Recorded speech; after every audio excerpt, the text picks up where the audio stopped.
پھینکے ہیں تو موسیٰ علیہ السلام پھر ڈر گئے, خوف زدہ ہو گئے. قلنا لا تخف, کیا زبردست مزیدار آیت ہے. ہم نے موسیٰ سے کہا لا تخف, ڈر مت. تو کیوں ڈر رہے ہیں بھائی, ان کو کیا پتہ یہ لاٹھی اب کیا کرے گی. قلنا لا تخف انک انت الاعلی, اے موسیٰ خوف مت کر. فاوجس فی نفسہ خیفۃ موسیٰ, کیا قرآن کے الفاظ ہیں. موسیٰ نے دل میں کیا محسوس کیا, خوف. اب دیکھو محسوس تو دماغ میں کیا نا, لیکن قرآن کیا کہہ رہا ہے, دل. کیونکہ جب خوف دماغ میں محسوس ہوتا ہے اثر سب سے پہلے کہاں آتا ہے, دل. جیسے ہم کہتے ہیں دماغ نہیں, دماغ روتا ہے تو اثر کہاں آتا ہے, آنکھ. تو ہم نسبت آنکھ کی طرف کرتے ہیں, آنکھ روتی ہے.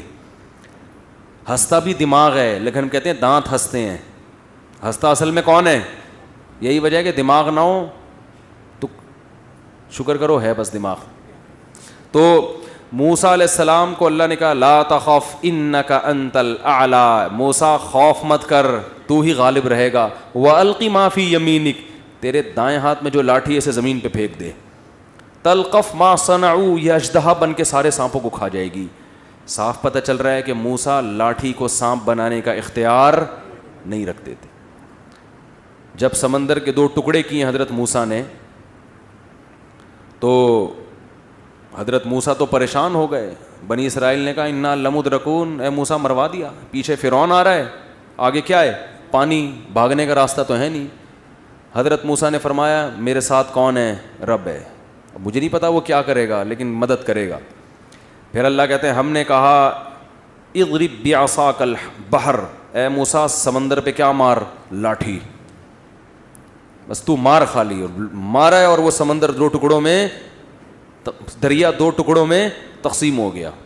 تو یہ سارے کام معجزے یہ پیغمبر نہیں کرتے, نہ پیغمبروں کے پاس اختیارات ہوتے ہیں. یہ کون کرتا ہے, اللہ. اختیارات بھی اللہ کے پاس, تبھی پیغمبر ہر دفعہ اللہ سے پوچھتے ہیں. ہاں پیغمبروں کی طرف مجازن نسبت ہوتی ہے, مجازن نسبت ہوتی ہے. وہ پیغمبر کہہ رہے ہیں میں کر رہا ہوں, میں ابری الاکمہ. حضرت عیسیٰ نے کہا میں جو نابینا لوگ ہیں ان کو بینائی دے دوں گا, میں کوڑ کے مریضوں کو ٹھیک کر دوں گا. تو اصل میں ذریعہ بن رہے ہیں, کام کون کر رہا ہے, اللہ. تو وہی پوری بحث ہے کہ مجازن نسبت, جیسے 2 پلیٹیں کھا گئے آپ, تو پلیٹیں نہیں کھائی ہوتی آپ نے, تو بریانی کھائی ہوتی, نسبتیں مجازن ہوتی ہیں. اچھا بھائی نماز میں دل نہیں. اچھا مفتی صاحب میں اسٹوڈنٹ بھی ہوں اور اسپورٹ مین بھی. اسپورٹ میں پیسے نہیں ہیں اور کوئی اور کام اس لیے نہیں کرتا کہ اسپورٹ سے امید ہے شاید کچھ ہو جائے. اسپورٹ مین نہ بنیں آپ, بڑی کھیل کو کھیل بنائیں, کمائی کا ذریعہ نہ بنائیں. کھیلیں کودیں, پتلی گلی سے نکل لیں, کوئی ایسا کام کریں جس سے قوم کو فائدہ ہو. ایجوکیشن میں آگے بڑھیں آپ, ٹھیک ہے نا. نماز میں دل نہیں لگتا, نماز میں دل لگانے کا طریقہ بتا دیں. زبردستی کسی چیز میں دل نہیں لگتا انسان کا, صحیح ہے. آپ نماز میں کھڑے ہو, بس دل لگانے کی کوشش کرو, جتنا لگ جائے ٹھیک ہے, نہیں لگے معاف ہے. سمجھتے ہو, اس کو ٹینشن لینے کی ضرورت نہیں ہے. نبی پاک نور ہیں یا بشر ہیں؟ نبی صلی اللہ علیہ وسلم ہدایت کے اعتبار سے نور ہیں اور جسم کے اعتبار سے بشر ہیں. اور ہدایت کے اعتبار سے نور قرآن بھی ہے, علماء بھی ہیں. ہدایت کہتے ہیں نا گمراہی کے اندھیروں میں ہدایت کی روشنی, تو نبی نے بھی دکھائی, قرآن بھی دکھاتا ہے, علماء بھی دکھاتے ہیں. تو اس اعتبار سے علماء بھی نور ہیں, اہل حق علماء. قرآن بھی نور ہے, نبی بھی نور.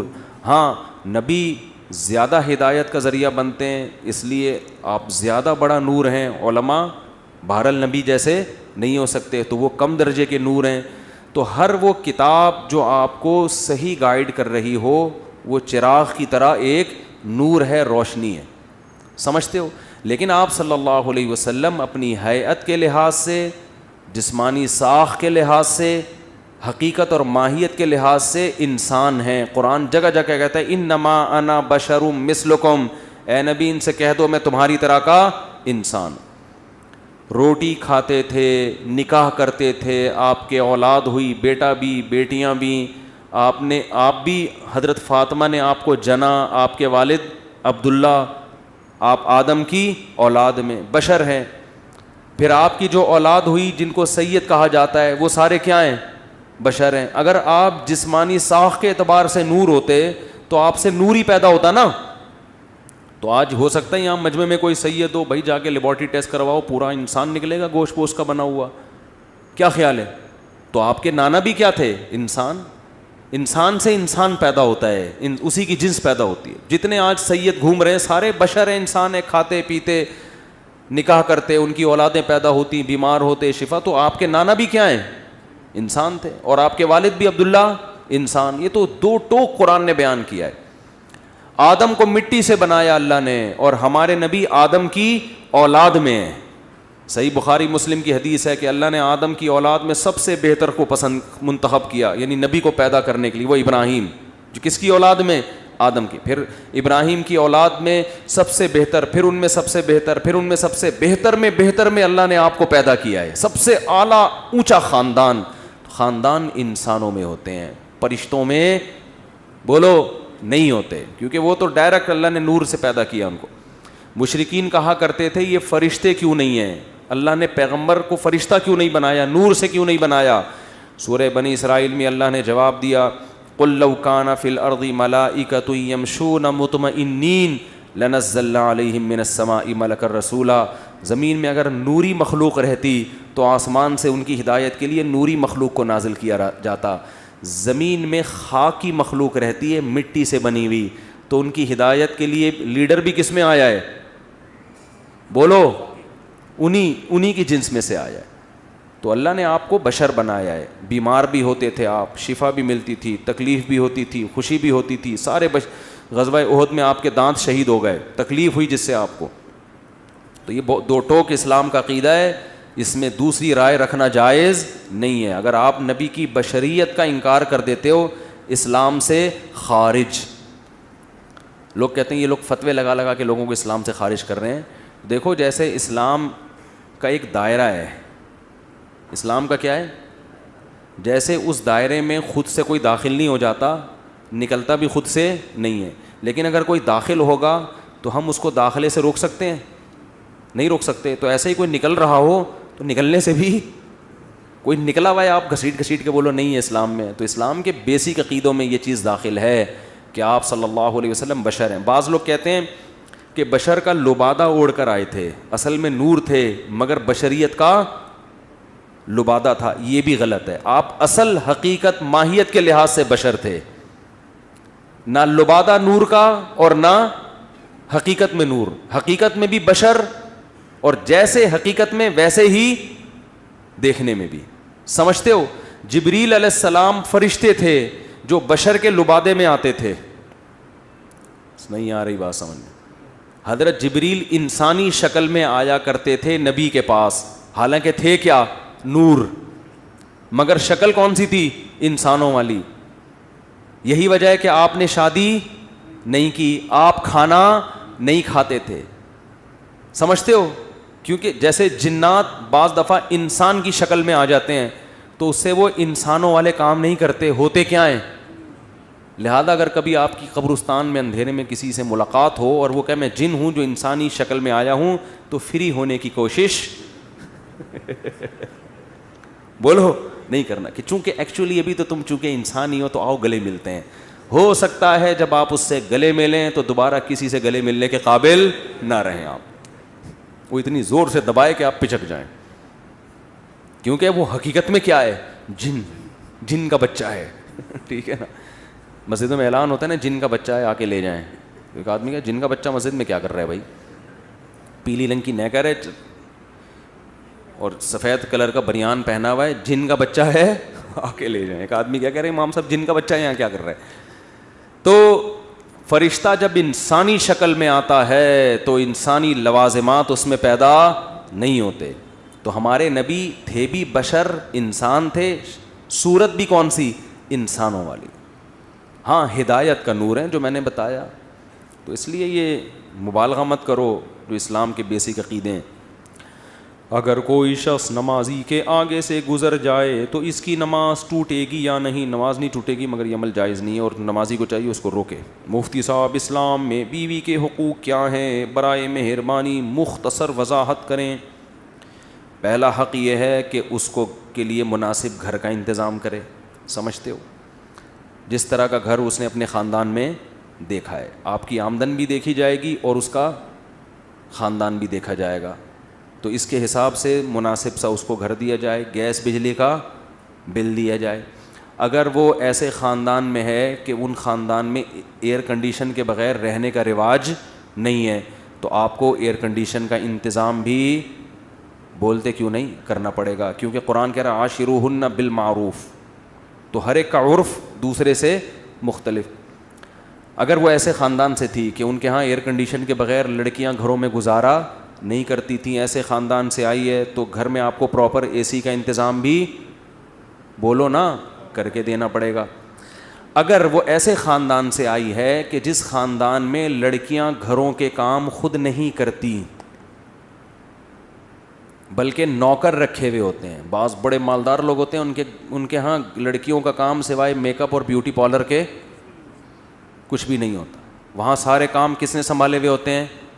خادموں نے, نوکروں نے. اتنے اونچے خاندان ہیں, تو پھر آپ کو اس کے لیے ملازم کا انتظام بھی, آپ اپنے حقوق اپنی, اب منہ سے آواز نہیں نکل رہی, شادیوں پہ بیان کرتا ہوں سارے نعرے لگا.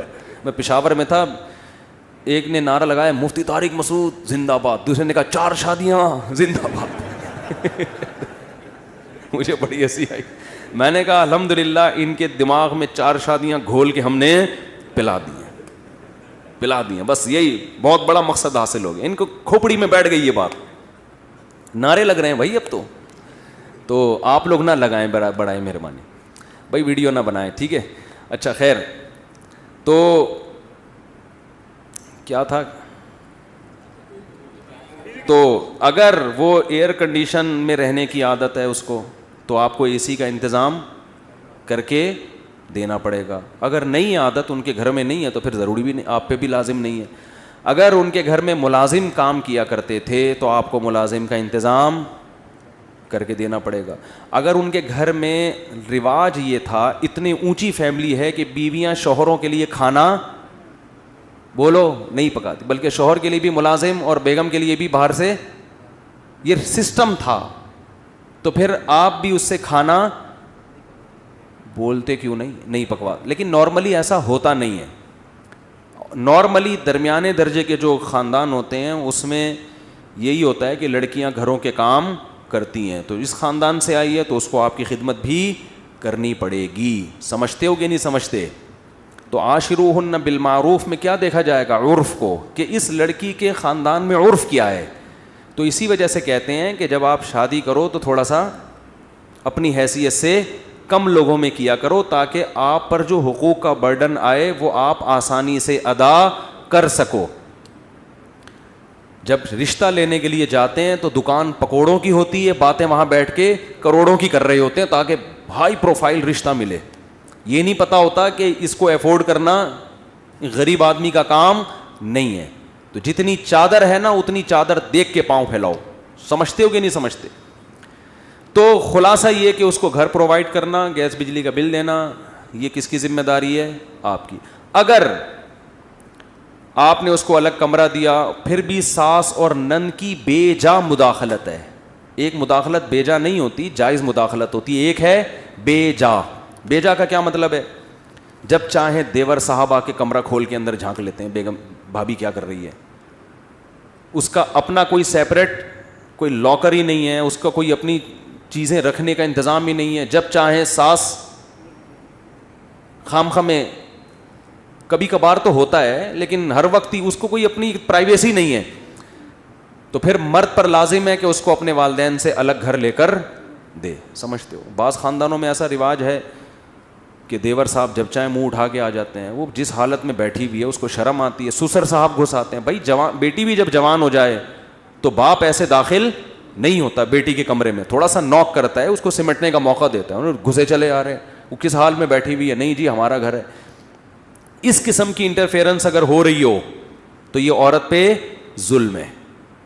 سمجھتے ہو؟ تو ایسی صورت میں اس لڑکی کے لیے آپ کو اپنے والدین اور رشتہ داروں سے الگ گھر لے کر دینا, بول لو نا, واجب ہے, کیونکہ اس پہ ظلم ہو رہا ہے ایک نوعیت. اور اگر اس طرح کا نہیں ہے حساب کتاب, نارمل جیسے سب گھر رہتے ہیں, تو پھر الگ کمرہ اور سیپریٹ اس کو جو اٹیچ باتھ روم جو ہمارے یہاں ہوتا ہے اتنا پھر کافی ہے. لیکن اگر ظلم ہو رہا ہے اس کے اوپر دیوروں کی طرف سے, اس سے کام اتنا نہ لیا جائے جو اس کی حیثیت سے زیادہ ہو. بعض خاندانوں میں دیکھا ہے کہ 5 دیور ہیں, سب کے کپڑے دھونا ایک اکلوتی بھابھی کے ذمے, سب کا کھانا پکانا اس اکلوتی. دیہاتوں میں, گاؤں دیہاتوں میں بہت ہوتا ہے یہ, تو یہ بھی ظلم ہے. سمجھتے ہو کہ نہیں سمجھتے ہو؟ ایک عورت پہ آپ, ایک آدمی نے کہا میری بیوی 18 روٹیاں پکاتی ہے, ابا کے لیے, اماں کے لیے, بھائیوں کے لیے, بہنوں کے لیے, پھر اس کے بعد پھر دکان کے ملازمین کے لیے بھی. یار یہ تو ظلم ہے نا یار, اس ملازمین کے کام اس بیچاری سے کیوں لے رہے ہو آپ؟ تو یہ ہے نان نفقہ. دوسری بات یہ کہ اس کو ٹارچر نہ کرے ذہنی ٹارچر کا مطلب یہ ہوتا ہے بات تمیز سے کرے. گھر میں جب داخل ہو تو حضرت عائشہ فرماتی ہیں ہمارے نبی مسکراتے چہرے کے ساتھ داخل ہوتے تھے. آج بہت سے میاں جب گھر میں داخل ہوتے ہیں تو ایسا لگتا ہے چنگیز خان نے بغداد پہ حملہ کر دیا ہے. چنگیز خان نے کیا کر دیا ہے؟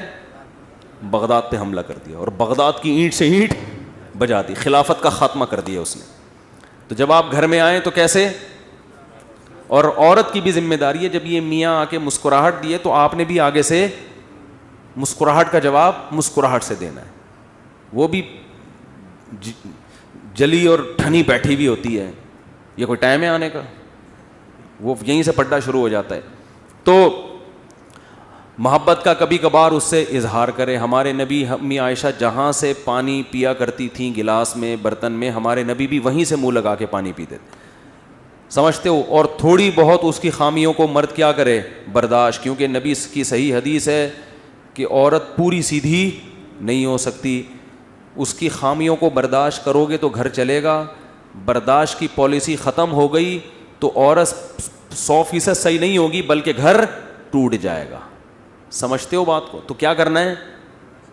ایک حد ہے, ایسا نہیں کہ وہ بیچ کے کھا گئی آپ کو, بینک میں رکھوا دیا کہ یہ قسطوں پہ گاڑی چاہیے, رہن کے طور پر میرا میاں رکھا ہوا ہے آپ نے. ٹھیک ہے نا؟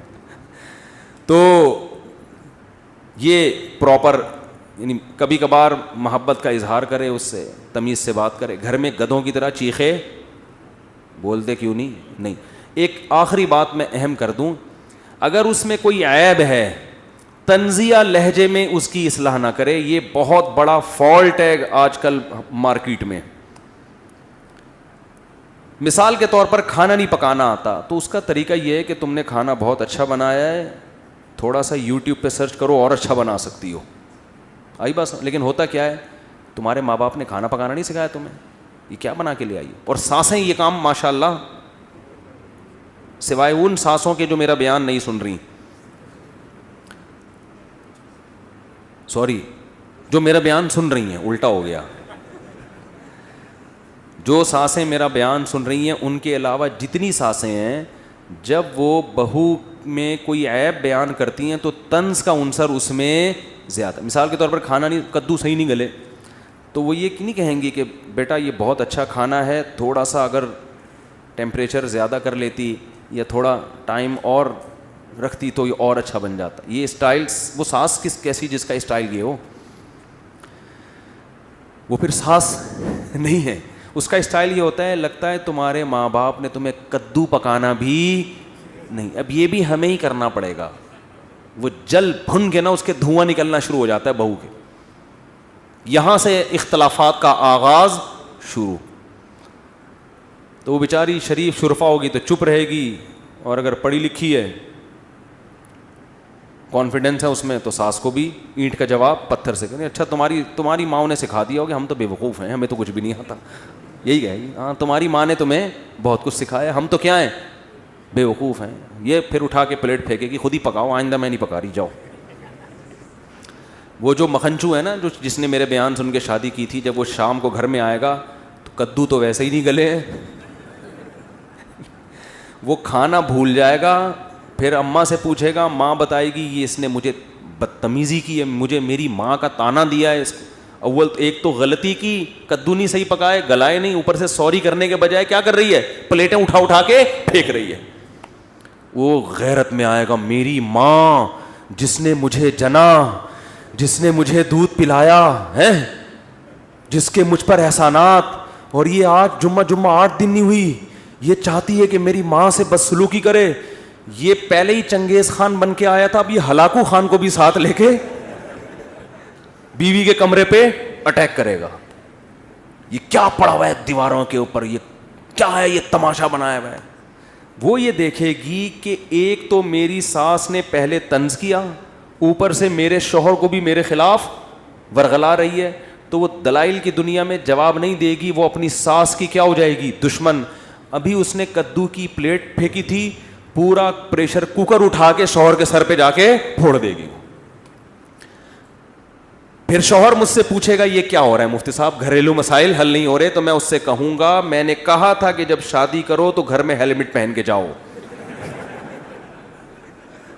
میں پہلے ہی کہہ چکا ہوں کہ گھر میں کیا پہن کے جایا کرو, ہیلمٹ.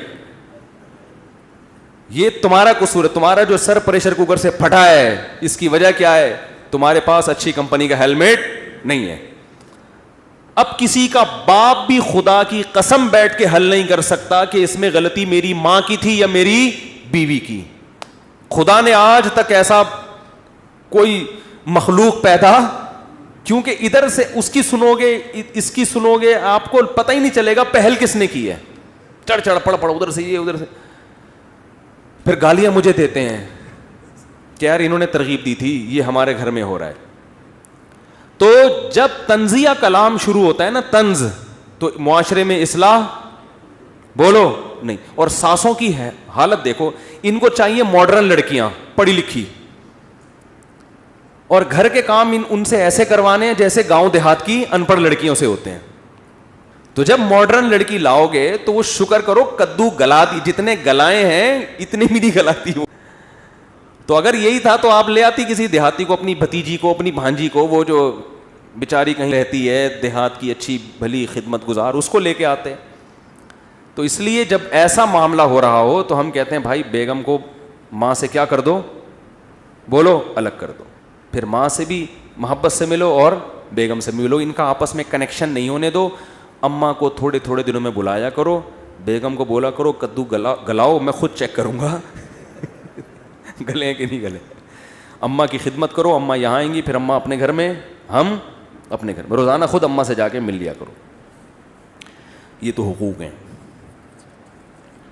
آگے میرے بھائی میاں کے بھی حقوق ہیں کچھ, وہ پھر کبھی بیان کروں گا. میاں بیچارے, ہم خود ایک میاں ہیں ہمارے بھی کچھ حقوق ہیں.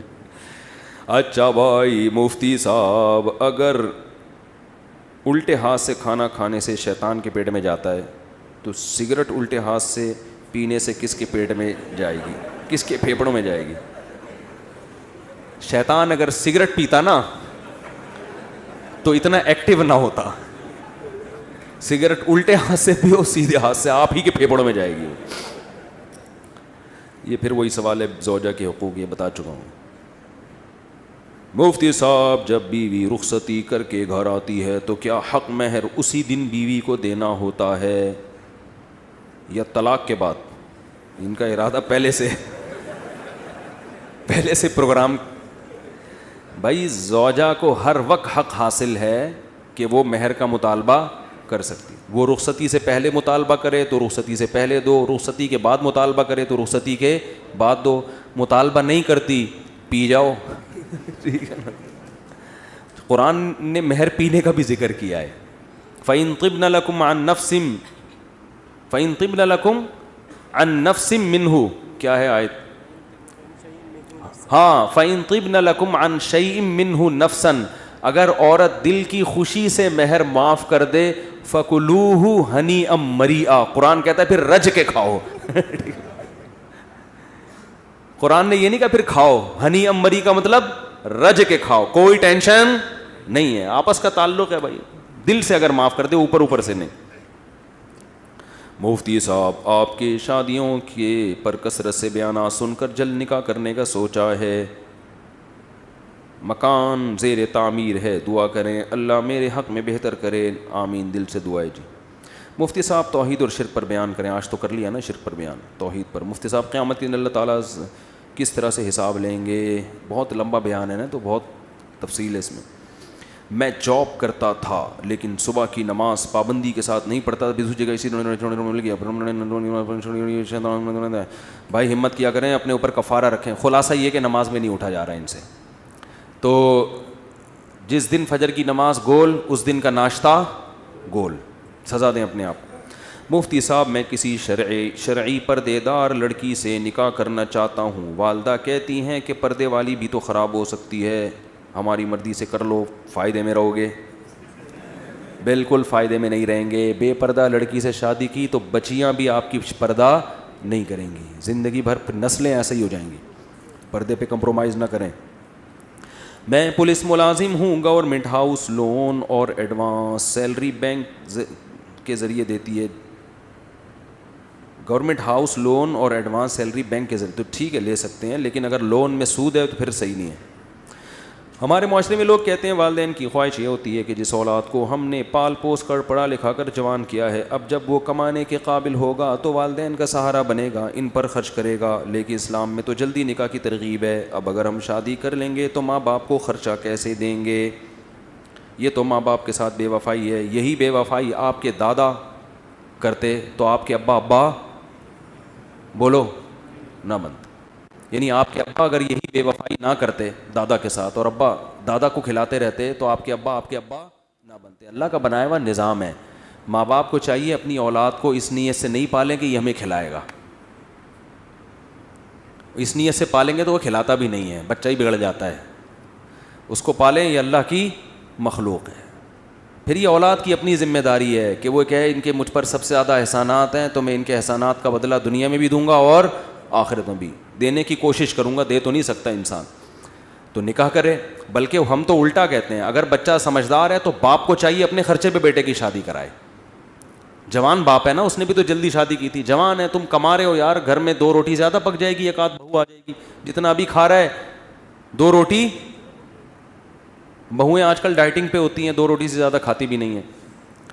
تو اور پھر جو اس سے اولاد ہوگی وہ تمہاری بھی تو اولاد ہوگی. تو دل بڑا رکھو یار, اللہ نے تمہیں دیا ہے, کھلاؤ, اپنے خاندان کو کھلاؤ. سمجھتے ہو؟ تو اس سے اللہ تعالیٰ پھر آپ کے بیٹے کو بھی کے بھی مال میں برکت دے گا. وہ بھی کہے گا یار میرے ابا نے جوانی میں مجھے بھی کھلایا, میری بیوی کو بھی, میرے بچوں کو بھی. آج میرا سب کچھ کس کا ہے؟ میرے باپ کا ہے. اس کو پتہ ہے ابا بھی ایک نمبر کا کنجوس, معذرت کے ساتھ ایسا کہنا نہیں چاہیے ابا کے بارے میں. تو پھر اس کا دل بھی بڑا نہیں ہوتا. تو اس لیے یہ اسلام کا بنایا ہوا نظام ہے, فطرت کا بنایا ہوا نظام ہے. ماؤں کو چاہیے, باپوں کو چاہیے کہ کنجوسی نہ کریں, اللہ سے یہ امیدیں نہ لگائیں کہ یہ ہمیں کھلائے گا. بولے بیٹا تمہاری ایک جسمانی ضرورت ہے, شادی کرو, بیوی کو کھلاؤ, بچے تو ہمیں دے دینا, نہیں تو ہمیں ضرورت نہیں ہے. دیکھو وہ خاندانی ہوگا تو آپ کو ویسے ہی دے گا وہ. اچھا میرے بھائی, ہم نے لڑکی والوں کو سختی سے جہیز اور بارات کا منع کیا, مگر پھر بھی اس پر راز نہیں ہو رہے تو ان کا ہیڈ ایک ہے یہ. پھر زبردستی نہ کریں, نکاح ٹوٹ جاتا ہے. اس سے پہلے ہی شادیاں نہیں ہو رہی, اوپر سے اور چنگیز خان پناہ دکھایا آپ نے, پھر وہ بارات کرتے ہیں تو ان کو گناہ ملے گا, ان کا قصور ہے. پھر بھی زبردستی جہیز دے رہے ہیں تو لے لیں, وہ اپنی بیٹی کو دے رہے ہیں نا, آپ کیسے کسی پہ زبردستی کر سکتے ہو. ثاقب کورنگی سے اپنا کام شروع کرنا چاہتا ہوں, ویلڈر ہوں, ویلڈنگ کا کام کرتا ہوں. بھائی ٹوٹے ہوئے دلوں کو جوڑ دیا کریں. ایک آدمی نے کہا اپنی محبوبہ سے, کبھی دل ٹوٹ جائے تو ہمارے پاس آنا, ہم ویلڈنگ کا کام جانتے ہیں. ٹھیک ہے, آپ مشورہ دیں, پہلی مرتبہ اپنا کام شروع کروں. بھائی مشورے تو اس سے لو جو یہ کام کر رہا ہو نا. کیا خیال ہے؟ ویلڈر سے مشورے لیں کہ بھائی اپنا کام کرنا اچھا ہے یا کسی کے یہاں جاب کرنا اچھا ہے. ویسے عمومی طور پر تو یہی ہے کہ اپنا کام کرنا زیادہ اچھا ہے. مفتی صاحب کا آپ کا بیان سنا تھا, بھائی یہ فرقہ وارانہ مسائل نہ پوچھو, اس سے پھر ایک نئے کلپ بنتے ہیں, پھر ادھر سے جواب, پھر ادھر سے جواب, پھر پبلک تماشا دیکھتی ہے. آذان کے الفاظ کا جواب کیا ہے اور اقامت کا بھی وہی جواب ہے, صرف حی علی الصلاۃ پہ لا حول ولا قوۃ الا باللہ پڑھنا ہے. قد قامت الصلاۃ پہ قد قامت الصلاۃ ہی پڑھنا ہے. صدقت وبررت وبالحق نطقت, یہ ثابت نہیں ہے کسی صحیح حدیث سے میری معلومات کے مطابق. میں پشاور سے کراچی کاروبار شروع کرنے گیا ہوں, شریعت کے مطابق کاروباری اصول کیا ہیں؟ تو بڑا لمبا بیان ہے بھائی. وطر کی 30 رکعت میں دعائیں قنوت پڑھنے کے بجائے رکوع میں چلے گئے, استدعاء سہو سے نماز ہو جائے گی. جی ہاں حضرت, اکثر مسجدوں میں کوئی قرآنی آیات یا کلمہ دیواروں پر لکھا ہوتا ہے, اس کا عکس زمین پر نظر آتا ہے. نہیں, اتنا نہیں غور کیا کرو یار، وہمی بن جاؤ گے کیا کیا. حضرت آپ نے ایک بیان میں کہا تھا کہ قرآن سے بھی جادو ہوتا ہے، اس کی کوئی دلیل دیں. جی ہاں، اس پر میں دلائل بھی دے چکا ہوں اور جادو کا مطلب بھی بیان کر چکا ہوں. دوبارہ کروں گا، بہت لمبی بات ہو جائے گی. اگلے ہفتے یہ سوال پہلے نمبر پہ دیں مجھے، تو پھر میں اس کا تفصیل سے جواب دوں گا، کیونکہ ابھی پھر لمبی بات چلی جائے گی، ٹائم کم. یہ اگلے ہفتے مجھے دیں. اگر کوئی ماں اپنے جوان بیٹوں کو بولے کہ دنیا کے ساتھ دین کا علم اور مسائل کا بھی حاصل کرو، چاہے آن لائن ہی، مگر اس کا ٹائم نہ نکال سکیں، تو کیا وہ ماں کی نافرمانی میں؟ اگر نہیں، علم حاصل کوئی اپنی مرضی سے کوئی بھی کر لے تو یہ ماں کا مشورہ ہے، مان لینا چاہیے، لیکن اس میں کوئی زبردستی نہیں ہے. سمجھتے ہو؟ پچھلے ماہ سے میں پریشان ہوں، کوئی جاب نہیں ہے، اگر آپ میرے ساتھ کچھ تعاون کریں. نہیں، دل سے دعا ہے بھائی. مفتی صاحب امام کے پیچھے نماز پڑھ رہا تھا، میری 2 رکعتیں ہوئی تھیں اور امام صاحب کی 4. غلطی سے درود اور دعا پڑھ کر سجدہ سہو کیا، نماز ہو گئی؟ یہ نہیں پتہ نہیں کیا پوچھا. امام کے پیچھے نماز پڑھ رہا تھا، امام کی 2 ہوئی تھیں اور میری 2 ہوئی تھیں اور امام کی 4. غلطی سے درود اور دعا پڑھ لی. درود اور دعا امام کے پیچھے پڑھ لی، اس سے سجدہ سہو نہیں ہوتا. اگر سلام پھیر دیا تو ہو جاتا ہے. برائے مہربانی اپنے کار میکینک کا نمبر بتا دیں. اور فری ہو رہا ہے بھائی. ہمارے محلے کے کچھ لوگ کہتے ہیں کہ جو حدیث قرآن سے ثابت ہے وہی مانیں گے، باقی حدیث غلط ہے. بہت لوگوں نے بات مان لی اور تحریک جنم لے چکی ہے. یہ بات غلط ہے کہ جو حدیث قرآن سے ثابت ہے وہ مانیں گے، جو قرآن سے ثابت نہیں وہ نہیں مانیں گے. یہ 100% غلط ہے. البتہ اتنی بات ہے کہ امام ابو حنیفہ کا اصول ہے، فقہ کا اصول ہے ان کا، کہ اگر کوئی حدیث قرآن کے اگینسٹ جا رہی ہے، بالکل اگینسٹ، تو اگر وہ متواتر ہے، قرآن کی ٹکر کی ہے، تو پھر تو ٹھیک ہے. اگر قرآن کے اگینسٹ ہے لیکن متواتر نہیں ہے، تو بے شک بخاری اور مسلم ہی کی کیوں نہ ہو، تو پھر اس حدیث میں تعویل کی جائے گی. اگر تعویل ممکن ہو، اگر تعویل ممکن نہ ہو تو پھر اس کو رد کر دیا جائے گا. اس لیے نہیں کہ ہم حدیث نہیں مانتے، اس لیے کہ قرآن کا درجہ بہرحال حدیث سے زیادہ ہے. قرآن کے الفاظ میں بھی تبدیلی نہیں ہوئی ہے، جبکہ حدیث کے الفاظ میں بہت سے الفاظ بالمعنی ہیں کہ صحابی نے آگے اپنے الفاظ میں اس کو بیان کیا. تو ہم کہتے ہیں کہ اس کا امکان ہے کہ الفاظ کے بیان کرنے میں شاید کوئی خطا ہو گئی ہو، تو عام حالت میں تو اس امکان کو لائق خاطر نہیں لایا جاتا، لیکن جب وہ قرآن کے اگینسٹ ہوگی تو پھر اس امکان کو اہمیت دی جاتی ہے. اچھا بھائی، لیکن یہ جو منکرین حدیث تو ہے نا، یہ تو جھوٹا دعویٰ کرتے ہیں کہ ہم قرآن کو مانتے ہیں، حدیث کو نہیں مانتے. یہ اصل میں قرآن کو بھی نہیں مانتے، کیونکہ قرآن نے خود حدیث کو حجت قرار دیا ہے. اللہ تعالیٰ سمجھنے کی عمل کی توفیق دے. جی بہت لمبا سوال ہے یار.